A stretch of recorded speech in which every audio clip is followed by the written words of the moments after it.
Hey, I'm Jesse. Let's have a devotion. We are now in Isaiah chapter 33, and we're going to look at the very end of this chapter together. It has huge prophetic significance. The barbarians of this 6th century BC would speak Akkadian, likely a language that the Israelites did not understand. And so that would weigh heavily on our contextual understanding of the text. But in the end, what's coming, what God's prophesying, what God's promising in this text is the forgiveness of the iniquity of his people. And for that reason, they need not fear even being conquered. So let's look at the end of Isaiah chapter 33. Your eyes will see the King in his beauty. You will see a vast land. Your mind will meditate on the past terror. Where is the accountant? Where is the tribute collector?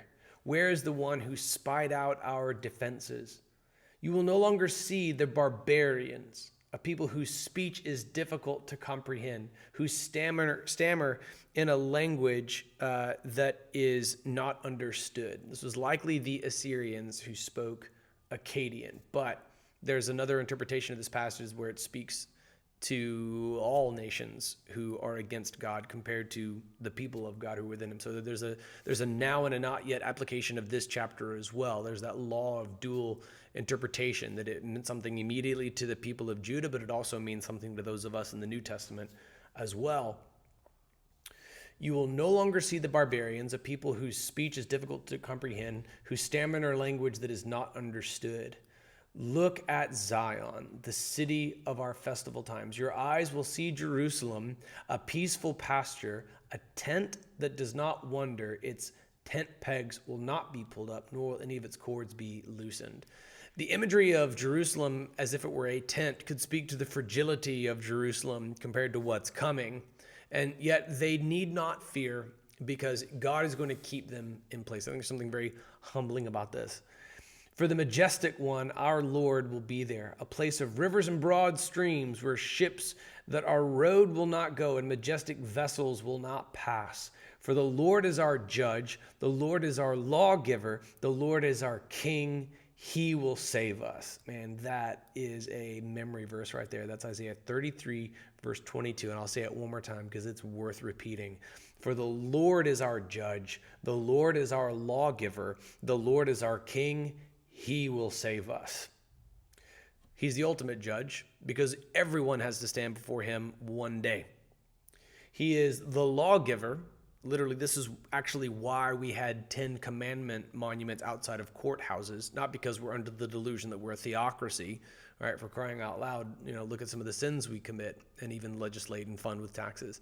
No, we know that all laws have to come from some sense of authority, and the ultimate authority behind all of moral argument itself is God. He's the law giver. He showed us from on high what is right and what is wrong, and based on that argument, we then enforce other laws. So even laws that we enforce as societies borrow upon the assumed moral authority that cannot come from nihilism. If nihilism were true, meaning everything's meaningless, it's all nothing at all, then laws don't mean anything either. But we, as Christians, know that God gave us the law, and Jews agree with us in this text as well, right? That he is the judge, he is the lawgiver, the Lord is our king. Okay, like we talked about at the end of the Gospel of Matthew, the Great Commission is given with all the authority of heaven and earth. That's why Christians can, with clear consciences to the glory of God, violate the stupid laws of North Korea, for example, and smuggle Bibles in. He will save us. Obviously, who else is going to save us? There's nobody else. There's no one else who went to the cross. There's no one else who resurrected. There's no one else who has this redemptive plan in place. There's no pagan faith system offers salvation like this.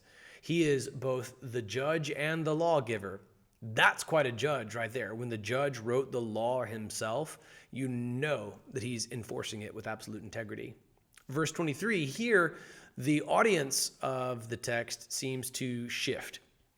Your ropes are slack. They cannot hold the base of the mast or spread out the flag. Then abundant spoil will be divided. The lame will plunder it. All right, even the lame among the people of God will be blessed. I think it's speaking to the downfall of Assyria and the downfall of evil itself. And even those who are lame, who are in the Lord, will divide up plunder for themselves. And none there will say, I am sick.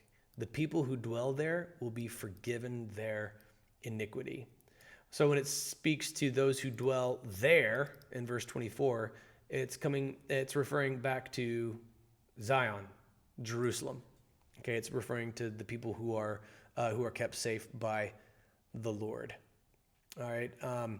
Did I accidentally skip this verse? Let me see. Where is the accountant? Where is the tribute collector? Where is the one who spied out our defenses? No, I did not skip that. Good. All right. Your mind will meditate on the past terror. This is again evoking the same thing that we saw earlier in their warnings not to align with Judah. All right, like our stratagems didn't work. The things that we planned for ourselves, man, if they go against the will of God, they're just not going to work because God's sovereign. His will is going to be done, period. And then even when God blesses us, even when we do end up safe and restored, it's not because of anything that we did. It's all to the glory of the Lord. To see how much we have in common as New Testament believers with the original recipients in Judah, we do have a lot in common with them. And you can also see how this is a prophecy in duality. It speaks both to encroaching Assyria and to ultimate justice. It speaks as well. To the coming events of Revelation. Your eyes will see the King in his beauty. You will see a vast land. Here's where I want to close because there's no question here what this means in verse 17. The King is God himself. He is the lawgiver. He is the judge. He will save us. He is our King. Your eyes will see the King in his beauty. We've seen this before in the book of Isaiah. Look, this is our God. We have waited for him and he has saved us. Your eyes will see the King. Let that heavenly hope, as a New Testament believer who worships the same God as the original recipients in ancient Judah, let that promise that you will one day see your King be a salve to your soul. All right, say it right now. One day I will see the King. One day I will see the King. I pray that this blesses you. I pray that your eyes do see the King one day. I'm Jesse. I'll see you at our next devotion.